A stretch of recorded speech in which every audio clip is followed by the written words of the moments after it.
Australia విశాలమైన భూభాగం, అద్భుతమైన ప్రకృతి, కానీ జనాభా తక్కువ. కానీ ఇదొక ఖండం. అసలు తక్కువ జనాభా ఉన్న ఆస్ట్రేలియాను ఖండంగా ఎందుకు పిలుస్తారు? ఈ ఆసక్తికరమైన విషయాన్ని తెలుసుకుందాం. మొదటగా ఖండం అంటే ఏమిటో చూద్దాం. ఖండం అనేది ఒక పెద్ద భూభాగం. భౌగోళికంగా, భౌతికంగా ఇతర భూభాగాల నుంచి వేరుగా ఉంటుంది. ప్రపంచంలో 7 ఖండాలు ఉంటాయి. ఆసియా, ఆఫ్రికా, ఉత్తర అమెరికా, దక్షిణ అమెరికా, యూరప్, అంటార్క్టికా మరియు ఆస్ట్రేలియా. ఆస్ట్రేలియా విశేషమైనది ఎందుకంటే ఇది ప్రపంచంలో ఏకైక దేశం. ఒక దేశంగా ఉన్న ఖండం అంటే ఖండం మొత్తం ఒక దేశం. ఇతర ఖండాలలో వివిధ దేశాలు ఉంటాయి, కానీ ఇక్కడ అంతా ఆస్ట్రేలియా దేశమే.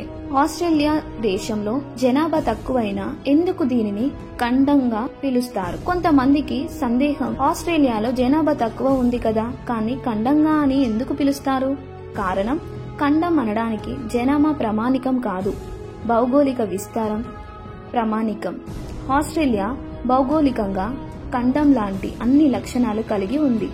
స్పష్టమైన భూభాగం, ప్రత్యేకమైన జీవన వైవిధ్యం, భౌతిక భిన్నతలు, ఎడారులు, అడవులు, పర్వతాలు, తీరం ఇతర భూభాగాల కంటే వేరైన భౌగోళిక స్వభావం కలిగి ఉంది. ఆస్ట్రేలియాలో ఆసక్తికరమైన నిజాలు కొన్ని తెలుసుకుందాం. ఆస్ట్రేలియాలో అత్యధిక జనాభా తీర ప్రాంతాల్లోనే ఉంటుంది. అంతర్గత ప్రాంతాలు ప్రధానంగా ఎడారులు. ఆస్ట్రేలియా ప్రపంచంలోనే తక్కువ జనసాంద్రత, పాపులేషన్ డెన్సిటీ అనేది ఒకటి. ఇక్కడ కంగూరులు, కోలా వంటి ప్రత్యేక జీవులు మాత్రమే కనిపిస్తాయి. ప్రపంచంలోనే అతిపెద్ద coral reef, the great barrier reef కూడా ఇక్కడ ఉంది. ముగింపు, కాబట్టి జనాభా తక్కువైన భౌగోళికంగా ప్రత్యేకమైన లక్షణాల వల్ల ఆస్ట్రేలియాను ఖండంగా పరిగణిస్తారు. మీరు ఈ విషయాన్ని ఆసక్తిగా అనిపించిందా?